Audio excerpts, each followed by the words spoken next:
Bismillah, alhamdulillah, wassalatu wassalam ala rasulillah. Beaucoup m'ont demandé un programme typique pour le mois de Ramadan et vous avez raison, c'est très bien d'avoir un programme. Vous allez voir n'importe quelle personne qui fait par exemple du sport, il vous dira à quel point c'est important d'avoir un programme. Personne va et se dit oh aujourd'hui je vais faire ceci, cela. Non, ils se programment à l'avance, chaque jour je vais faire tel exercice.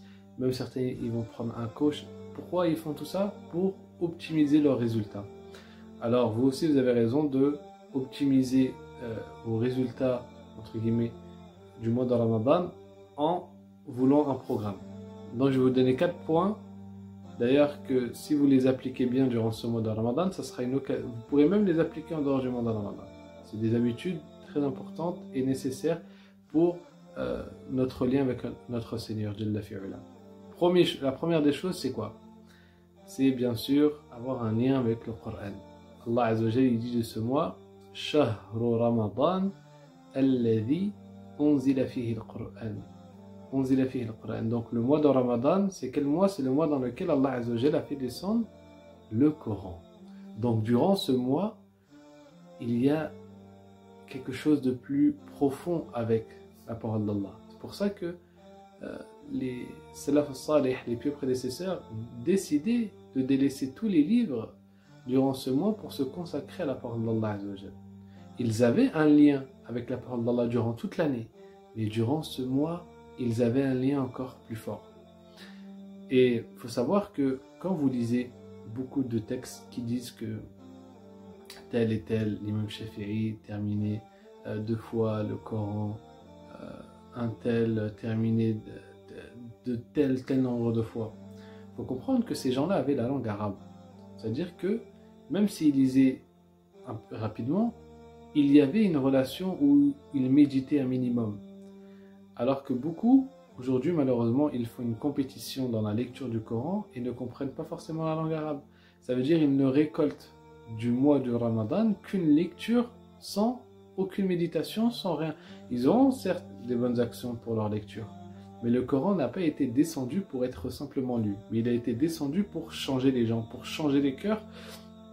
Et c'est pour ça que notre mère Aïcha radiallahu anha, lorsqu'on l'a questionné sur notre prophète, elle disait que son comportement c'était le Coran.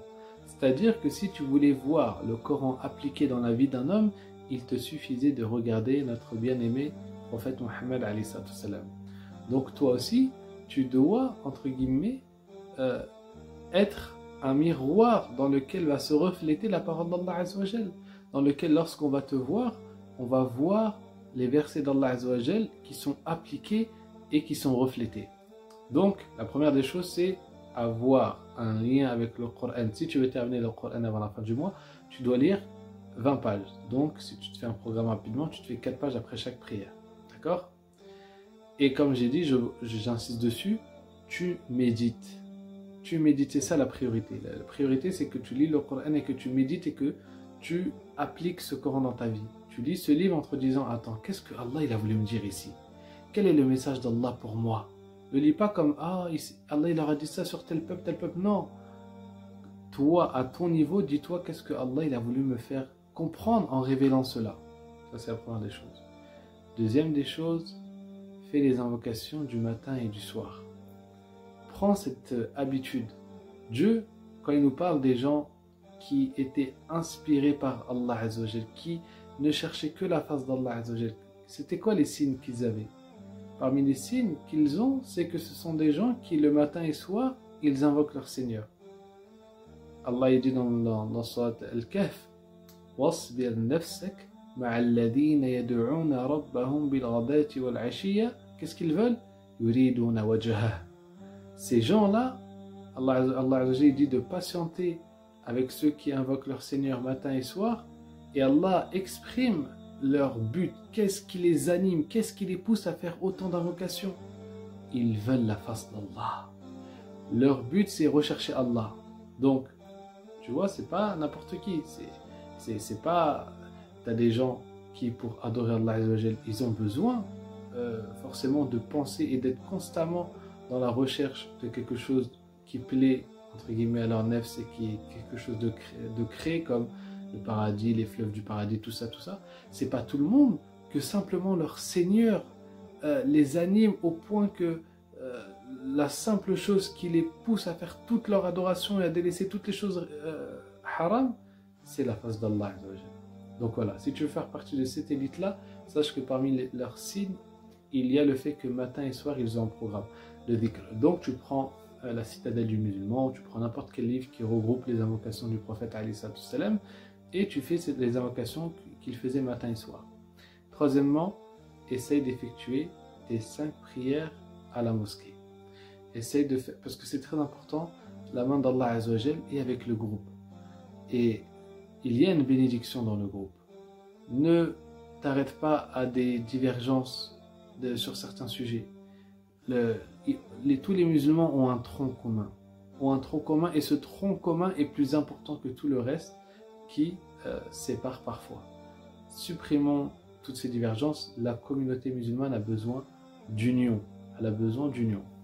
Et quatrième point, et on va s'arrêter avec cela, Inch'Allah, fais que chaque jour, tu nous fais une sadaqa, une aumône, nourris quelqu'un.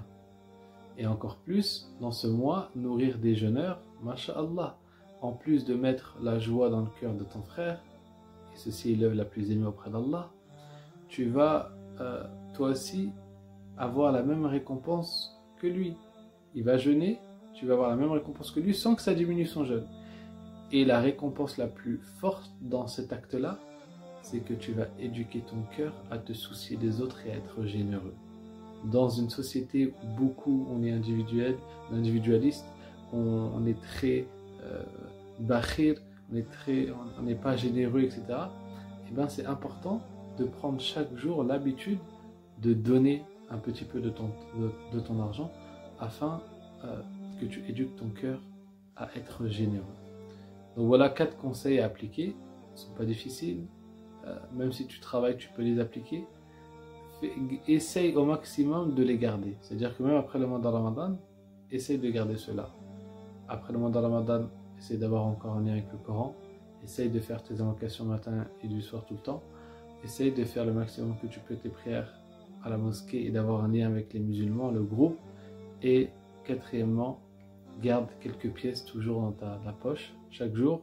Sors pas des 20 € si c'est trop dur pour toi. Vaut mieux que tu prends 30 pièces de 50 centimes et que chaque jour tu fais cette action de donner, et bi'idhnillah, ça éduquera ton cœur à tout le temps, constamment donner à autrui. Subhanakallahumma wa bihamdik, ashhadu an la ilaha illa anta, astaghfiruka wa atubu ilayk, walhamdulillahi rabbil alamin.